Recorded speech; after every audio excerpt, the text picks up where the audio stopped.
നമസ്കാരം. പീസ് ട്രിക്സിൻ്റെ ഏറ്റവും പുതിയ വീഡിയോയിലേക്ക് ഏവർക്കും സ്വാഗതം.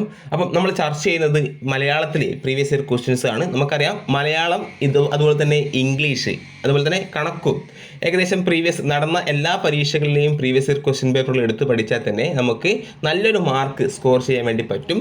എസ്പെഷ്യലി നമ്മുടെ മലയാളം ഏറ്റവും കൂടുതൽ റിപ്പീറ്റേഷൻ വരുന്നത് മലയാളത്തിലാണ് അല്ലേ? ഓക്കെ അല്ലേ? അപ്പോൾ നമ്മളിന്ന് ചർച്ച ചെയ്യുന്നത് ഒന്നാമത്തെ ക്വസ്റ്റ്യൻ നോക്കാം. ഘാതകൻ എന്ന വാക്കിന്റെ അർത്ഥം എന്താണ്? അപ്പം ഘാതകൻ എങ്ങനെ എഴുതിയെന്ന് നോക്കുക. ഘാതകൻ എന്ന വാക്കിന്റെ അർത്ഥം എന്താണ്? ദയേൻ്റെ ദായാണ്, നഖത്തിന്റെ ഘായും കൊണ്ട്. അപ്പം ഘാതകൻ. അപ്പം അതിന്റെ അർത്ഥം എന്താണ്? ഭക്ഷിക്കുന്നവൻ എന്നാണ്. ഈ ഘാതകൻ എന്ന വാക്കിന്റെ അർത്ഥം ഭക്ഷിക്കുന്നവൻ എന്നാണ്. എന്നാൽ ഇതേ ഘാതകന്റെ അതേ പ്രൊനൗൺസിയേഷൻ വരുന്ന മറ്റു വാക്കുകൾ വരുമ്പോൾ നമുക്ക് കൺഫ്യൂഷൻ വരും. അപ്പോൾ നമുക്ക് ഒരേ പ്രൊനൗൺസിയേഷൻ വരുന്ന അല്ലെങ്കിൽ നമുക്ക് കൺഫ്യൂഷൻ ആകുന്ന മറ്റു ഘാതകൻ എന്നൊക്കെ നമുക്ക് പഠിക്കാം. ഓക്കെ അല്ലേ? ഇനി ഒന്നാമത്തേതാണ് ഘാതകൻ. മേഘത്തിന്റെ ഘായും തറേന്റെ തായും വന്നാൽ എന്താണ്? കൊലയാളി എന്നാണ് അർത്ഥം. കൊലയാളി. ഈ ഘാതകൻ കൊലയാളി എന്നാണ് ഘാതകൻ. ഓക്കെ അല്ലേ? ഇനി ഘാതകൻ, ഇത് ഘാതകനാണ്. ഘാതകൻ. മറ്റേതോ ഘാതകൻ എന്ന് പറഞ്ഞാലോ ഭക്ഷിക്കുന്നവൻ. നമ്മൾ പഠിച്ചു ഭക്ഷിക്കുന്നവൻ എന്നാണ്. ഇനി ഘാതകൻ നഖത്തിന്റെ ഘായും തറേന്റെ തായും കൂടി ആയാലോ കുഴിക്കുന്നവൻ. നഖം കൊണ്ട് തറ കുഴിക്കുന്നവൻ. അങ്ങനെ ഒന്ന് ഓർത്തൂടെ? ജസ്റ്റ് ഒരു ലിങ്ക്. നഖത്തിന് എങ്ങനെയാണ് തറ, നഖം കൊണ്ട് തറ കുഴിക്കുന്നവൻ. ഓക്കെ അല്ലേ? അപ്പം ഘാതകൻ എന്ന് പറഞ്ഞാൽ കൊലയാളി, ഘാതകൻ എന്ന് പറഞ്ഞാൽ ഭക്ഷിക്കുന്നവൻ, ഘാതകൻ നഖത്തിന്റെ ഘായും തറേന്റെ തായും കുഴിക്കുന്നവൻ. ഓക്കെ അല്ലേ? സെറ്റല്ലേ? ഇനി ചൂർണം എന്ന് പറഞ്ഞാൽ എന്താണ്? ചൂർണം എന്ന് പറഞ്ഞാൽ മരുന്ന് പൊടി എന്നാണ്. ചൂർണം എന്ന് പറഞ്ഞാൽ മരുന്ന് പൊടി എന്നാണ്. എന്നാൽ ചൂർണിക എന്ന് പറഞ്ഞാലോ ലഘുവാക്യം. ചൂർണിക എന്ന് പറഞ്ഞാൽ എന്താണ്? ലഘുവാക്യമാണ്. ചൂർണിക എന്ന് പറഞ്ഞാൽ ലഘുവാക്യം. ചൂർണം എന്ന് പറഞ്ഞാൽ മരുന്ന് പൊടിയും ചൂർണിക എന്ന് പറഞ്ഞാൽ ലഘുവാക്യവുമാണ്. ഓക്കെ അല്ലേ? എങ്കിൽ പാശം എന്ന് പറഞ്ഞാൽ എന്താണ്? പാശം കയറാണ്. പാശം കയറ്. പാശി യമൻ. അപ്പം പാശം എന്ന് പറഞ്ഞാൽ കയറും, പാശി എന്ന് പറഞ്ഞാൽ യമനുമാണ്. അപ്പം പാശം കൊണ്ടുവന്നു. പാശം കൊണ്ടുവന്നു എന്ന് പറഞ്ഞാൽ എന്താണ്? യമൻ കയറും കൊണ്ടുവന്നു. അപ്പം പാശം കൊണ്ടുവന്നു. ജസ്റ്റ് അങ്ങനെ ഒന്ന് ഓർത്തു നോക്കിയേ. പാശം കൊണ്ടുവന്നു എന്ന് പറഞ്ഞാൽ യമൻ കയറും കൊണ്ടുവന്നു എന്നാണ് അർത്ഥമാക്കേണ്ടത്. അല്ലെങ്കിൽ നമ്മൾ അങ്ങനെയാണ് ലിങ്ക് ചെയ്യേണ്ടത്, അർത്ഥമാക്കേണ്ടതല്ല. അങ്ങനെ ഒന്ന് ലിങ്ക് ചെയ്ത് പഠിച്ചാൽ നമുക്ക് കിട്ടും, തെറ്റാതെ കിട്ടും, ഒരു കൺഫ്യൂഷൻ ഒന്നും വരില്ല. ഓക്കെ അല്ലേ? ഇനി വസനം എന്ന് പറഞ്ഞാൽ എന്താണ്? വസനം എന്ന് പറഞ്ഞാൽ വസ്ത്രവും, വസതി എന്ന് പറഞ്ഞാലും വീടാണ്. അപ്പോൾ വസതി എന്ന് പറഞ്ഞാൽ വീടാണെന്ന് നമുക്ക് എല്ലാവർക്കും അറിയാൻ പറ്റും. എന്നാൽ വസനം എന്ന് പറഞ്ഞാൽ വസ്ത്രമാണ് എന്ന് നമുക്ക് ചിലപ്പം അറിയാത്ത കൂട്ടുകാരും ഉണ്ടാകും. അപ്പം വസനം എന്ന് പറഞ്ഞാൽ വസ്ത്രവും, വസതി എന്ന് പറഞ്ഞാൽ വീടും ആണ്. ഓക്കെ അല്ലേ? അപ്പോൾ ഒന്നും കൂടി നോക്കിക്കൂടെ? അപ്പം മേഘത്തിന്റെ ഘായും തറേന്റെ തായും ആണെങ്കിൽ കൊലയാളി. മേഘഘാതകൻ കൊലയാളി. ഘാതകൻ എന്ന് പറഞ്ഞാലോ ഭക്ഷിക്കുന്നവൻ. നഖത്തിന്റെ ഘായും തറേന്റെ തായുമാണെങ്കിലോ ഘാതകൻ. അപ്പൊ നഖം കൊണ്ട് തറ കുഴിച്ചു, അങ്ങനെ ഓർക്കുക. അപ്പം ഘാതകൻ കുഴിക്കുന്നവൻ. ഇനി ചൂർണം എന്ന് പറഞ്ഞാൽ മരുന്ന് പൊടിയും. ചൂർണിക എന്ന് പറഞ്ഞാൽ ലഘുവാക്യവുമാണെന്ന് കിട്ടിയില്ലേ? ചൂർണം എന്ന് പറഞ്ഞാൽ മരുന്ന് പൊടിയും, ചൂർണിക എന്ന് പറഞ്ഞാൽ ലഘുവാക്യവും ആണെന്ന് കിട്ടിയില്ലേ? ഇനി എന്താണ്? പാശം കയറാണല്ലേ? പാശം എന്ന് പറഞ്ഞാൽ കയറും, പാശി എന്ന് പറഞ്ഞാൽ യമനുമാണ്. അപ്പം പാശം കൊണ്ടുവന്നു എന്ന് പറഞ്ഞാൽ യമൻ കയറും കൊണ്ടുവന്നു. ഒരു മരിച്ചാൾ എടുക്കാൻ വേണ്ടി കൊണ്ടുപോകാൻ വേണ്ടിയിട്ട് യമൻ കയറും കൊണ്ടുവന്നു. പാശം കൊണ്ടുവന്നു എന്ന് ജസ്റ്റ് ഒന്ന് ലിങ്ക് ചെയ്ത് വെച്ചൂടെ? ഇനി വസനം എന്ന് പറഞ്ഞാൽ വസ്ത്രവും, വസതി എന്ന് പറഞ്ഞാൽ എന്താണ്? വീടും ആണെന്ന് ഓർത്തു വെക്കുക. ഓക്കെ അല്ലേ?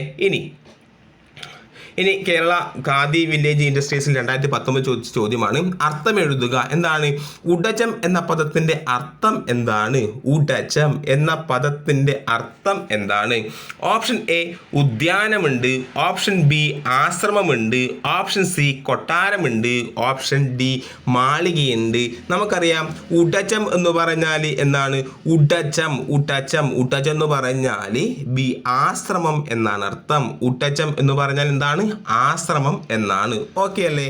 ഇനി നമുക്ക് അതിൻ്റെ മറ്റൊരു റിലേറ്റഡ് ഫാക്ട് പഠിച്ചോടെ. ഉടജം എന്ന് പറഞ്ഞാൽ ആശ്രമം എന്നാണ് നമ്മൾ പഠിച്ചു. ഉടജം ആശ്രമം. എങ്കിൽ ഉദകം ദയേൻ്റെ ദായും കായൻ്റെ സദാൻ്റെ കയറിൻ്റെ കായുമാണെങ്കിൽ ഉദകം എന്ന് പറഞ്ഞാലോ വെള്ളം. ഉദകം വെള്ളമാണ്. ഉടജം ആശ്രമമാണെങ്കിൽ ഉദകം വെള്ളമാണ്. എങ്കിൽ ആദി എന്ന് പറഞ്ഞാൽ ആദ്യമാണ്. ആദ്യം. ഇനിയോ നാമർഷിതയാണെങ്കിലോ ആദി ആകുലതയാണ്. നാമർഷിത ആദി. അപ്പം ദയേൻ്റെ ദായാണെങ്കിൽ ആദ്യം. ആദിയിൽ ദയേൻ്റെ ദായാണെങ്കിൽ ആദ്യവും നാമർഷിതയാണെങ്കിൽ ആകുലതയുമാണ്. ഓക്കെ അല്ലേ? എങ്കിൽ അല എന്ന് പറഞ്ഞാൽ ഓളം എന്നാണ് അർത്ഥം. അല എന്ന് പറഞ്ഞാൽ എന്താണ്? ഓളം. അല. ഇനി അലി എന്ന് പറഞ്ഞാലോ ഉന്നതൻ എന്നാണ്. അല എന്ന് പറഞ്ഞാൽ ഓളം, അലി എന്ന് പറഞ്ഞാൽ ഉന്നതൻ. അല എന്ന് പറഞ്ഞാൽ ഓളവും, അലി എന്ന് പറഞ്ഞാൽ ഉന്നതൻ എന്നാണ് അർത്ഥം. ഓക്കെ അല്ലേ? ഒന്നും കൂടി ഞാൻ പറയാം. ഉടജം എന്ന് പറഞ്ഞാൽ ആശ്രമം, ഉദകം എന്ന് പറഞ്ഞാൽ വെള്ളം, ആദി എന്ന് പറഞ്ഞാൽ ആദ്യം, ആദിയിൽ നാമർഷിതയാണെങ്കിലോ ആകുലത, അല എന്ന് പറഞ്ഞാൽ ഓളം, അലി എന്ന് പറഞ്ഞാൽ ഉന്നതൻ. ഓക്കെ അല്ലേ? ഇത്രയും കാര്യങ്ങൾ കിട്ടിയില്ലേ? ഇനി നെക്സ്റ്റ് ആണേ. താഴെ തന്നിരിക്കുന്നവയിൽ വീണ എന്നർത്ഥം വരുന്ന പദം ഏതാണ്? അപ്പോൾ നമുക്കറിയാം വല്ലകി. വല്ലകി എന്ന് പറഞ്ഞാൽ വീണയാണെന്ന് നമുക്ക് അറിഞ്ഞൂടെ? വല്ലകി എന്ന് പറഞ്ഞാൽ എന്താണ്? വീണ. വല്ലകി എന്ന് പറഞ്ഞാൽ എന്താണ്? വീണ എന്നാണ്. വല്ലകി എന്ന് പറഞ്ഞാൽ എന്താണ്? വീണ. ഓക്കെ അല്ലേ? അപ്പം വല്ലകി എന്ന് പറഞ്ഞാൽ വീണ ആണ് നമുക്കറിയാം. വല്ലകി എന്ന് പറഞ്ഞാൽ വീണ എന്ന് നമുക്കറിയാം. ഇനി നമുക്ക് റിലേറ്റഡ് ഫാക്ട് പഠിച്ചൂടെ?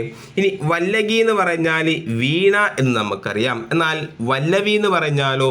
വല്ലവി എന്ന് പറഞ്ഞാൽ ഗോപസ്ത്രീ എന്നാണ് അർത്ഥം. വല്ലകി വീണയും വല്ലവി ഗോപസ്ത്രീയുമാണ്. ഓക്കെ അല്ലേ? അപ്പം വല്ലകി വീണ, വല്ലവി ഗോപസ്ത്രീ. വല്ലകി വീണ, വല്ലവി ഗോപസ്ത്രീ ആണ്. എങ്കിൽ വയസ്സൻ എന്നാണെങ്കിലോ?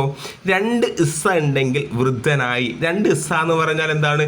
2 നര. നമ്മുടെ തലമുടിയിൽ 2 നര ഉണ്ടെങ്കിൽ അത് ജസ്റ്റ് ഒന്ന് ലിങ്ക് ചെയ്യാൻ വേണ്ടിയിട്ടാണ്. അല്ലാണ്ട് ഡിവിഷൻ എന്താടാ പറയുന്നത്? 2 നര, 2 ഇസ്സ അങ്ങനൊന്നും തോന്നരുത് കേട്ടോ. അപ്പം പല ആൾക്കാർക്കും പല ലിങ്കാണ്. ചിലപ്പം എന്താക്കും ഇതിലും നല്ല മെച്ചപ്പെട്ട അല്ലെങ്കിൽ എന്താണ് ലിങ്ക് ചെയ്യാൻ വേണ്ടിയിട്ട് നിങ്ങൾക്ക് ഓരോരുത്തർക്കും പറ്റും. അപ്പം അവരവർക്ക് എങ്ങനെയാണോ മനസ്സിൽ തറച്ച് നിൽക്കുക അല്ലെങ്കിൽ എങ്ങനെയാണോ ഓർത്തിരിക്കാൻ വേണ്ടി പറ്റുക അങ്ങനെ കണക്ട് ചെയ്ത് പഠിക്കുക. ഓക്കെ അല്ലേ? അപ്പം എനിക്ക് എൻ്റെ മൈൻഡിൽ തോന്നുന്ന കുറച്ച് കാര്യങ്ങൾ ഞാൻ നിങ്ങൾക്ക് പറഞ്ഞു തരുന്നത് മാത്രം. അപ്പം അത് വേണ്ടവർ അത് ഉപയോഗിക്കുക. അല്ലാത്തവരെന്താക്കാം അവരവരുടേതായ ലിങ്കുകൾ ഉപയോഗിക്കുക. അല്ലെങ്കിലോ എങ്ങനെയാണോ നിങ്ങൾക്ക് പഠിക്കാൻ പറ്റുന്നത് അങ്ങനെ പഠിക്കുക. എഴുതി വെച്ച് പഠിക്കുക, ആവർത്തിച്ച് പഠിക്കുക. ഓക്കെ അല്ലേ? അപ്പം വല്ലകി എന്ന് പറഞ്ഞാൽ വീണയും വല്ലവി എന്ന് പറഞ്ഞാൽ ഗോപസ്ത്രീയുമാണെന്ന് പറഞ്ഞു. വയസ്സൻ എന്ന് പറഞ്ഞാൽ വൃദ്ധനാണ്. 2 നര അല്ലെങ്കിൽ 2 ഇസ്സ ഉണ്ടെങ്കിൽ വൃദ്ധനാണ്. ഇനി വയസ്യനാണെങ്കിലോ കൂട്ടുകാരൻ. വയസ്യൻ എന്ന് പറഞ്ഞാലോ കൂട്ടുകാരൻ. നമ്മൾ ചിലപ്പോൾ നമ്മുടെ കൂട്ടുകാരനെ വയസ്യൻ എന്ന് പറഞ്ഞാലോ ഓൻ ചിലപ്പോൾ ദേഷ്യം എനിക്ക് വയസ്സായോടാ എന്ന് ചോദിക്കും ചിലപ്പോൾ. അപ്പം അങ്ങനെയല്ല, വയസ്യൻ സ്യൻ. ഓക്കെ അല്ലേ? വയസ്സെന്ന് പറഞ്ഞാൽ കൂട്ടുകാരനാണ്. അപ്പോൾ PSC പഠിക്കാത്ത ഒരു കൂട്ടുകാരനാണെങ്കിൽ എന്താക്കോ നമുക്ക് തല്ല് കിട്ടാനൊക്കെ ചാൻസ് ഉണ്ട്. ഓക്കെ, അപ്പം എല്ലാം നോക്കിയും കണ്ടും അങ്ങനെ ഒന്ന് വർത്താനം പറയുക. ഓക്കെ അല്ലേ? ഇനി വരി എന്ന് പറഞ്ഞാൽ നിരയും, വാരി എന്ന് പറഞ്ഞാൽ വെള്ളവുമാണ്.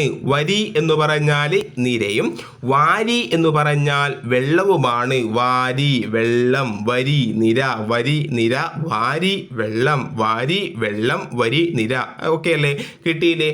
ഇനി നെക്സ്റ്റ് ആണേ വാജി എന്ന് പറഞ്ഞാൽ കുതിര. വാജി അശ്വം നമ്മൾ പഠിച്ചിട്ടുണ്ട്. വാജി അശ്വം കുതിരയാണ്. എങ്കിൽ വാണി എന്ന് പറഞ്ഞാലോ വാക്കാണ്. വാണി എന്ന് പറഞ്ഞാൽ വാക്കാണ്. അപ്പം വരി നിരയാണെങ്കിൽ വാരി വെള്ളവും വാജി കുതിരയും വാണി വാക്കുമാണ്. അപ്പം ഇത്രയും കാര്യങ്ങൾ ഞാൻ ഒന്നും കൂടി പറയാം. വല്ലകി എന്ന് പറഞ്ഞാൽ വീണയും വല്ലവി എന്ന് പറഞ്ഞാൽ ഗോപസ്ത്രീയും വയസ്സനാണെങ്കിൽ 2 ഇസ ഉണ്ടെങ്കിൽ വൃദ്ധനാണ്. വയസ്സെന്ന് പറഞ്ഞാൽ കൂട്ടുകാരനാണ്. വരി എന്ന് പറഞ്ഞാൽ നിരയാണ്. വാരി എന്ന് പറഞ്ഞാൽ വെള്ളമാണ്. വാജി എന്ന് പറഞ്ഞാലോ കുതിരയും. വാണി എന്ന് പറഞ്ഞാൽ വാക്കുമാണ്. ഓക്കെ അല്ലേ? അപ്പം ഇത്രയും ചോദ്യങ്ങളാണ് ഇന്നത്തെ വീഡിയോയിൽ നിങ്ങളുമായി ചർച്ച ചെയ്യുന്നത്. നിങ്ങൾക്ക് ഈ വീഡിയോ ഇഷ്ടമായി ലൈക്ക് ചെയ്യുക. ഇനിയും ഇത്തരത്തിലുള്ള വീഡിയോസ് നിങ്ങൾക്ക് ലഭിക്കാൻ വേണ്ടിയിട്ട് നമ്മുടെ ചാനൽ സബ്സ്ക്രൈബ് ചെയ്യാത്ത കൂട്ടുകാരാണെങ്കിൽ സബ്സ്ക്രൈബ് കൂടി ചെയ്യുക. അപ്പം എന്തായാലും നിങ്ങൾക്ക് ഈ വീഡിയോ ഇഷ്ടപ്പെട്ടെങ്കിൽ എന്തായാലും ലൈക്ക് ചെയ്യണം. അപ്പം നിങ്ങളുടെ ഓരോ ലൈക്കുമാണ് ഇനിയും കൂടുതൽ വീഡിയോ ചെയ്യാനുള്ള എൻ്റെ ഒരു പ്രചോദനം എന്ന് പറയുന്നത്. ഓക്കെ അല്ലേ? അപ്പം അടുത്ത വീഡിയോയിൽ കാണുന്നവരെ ബൈ ബൈ, സീ യു.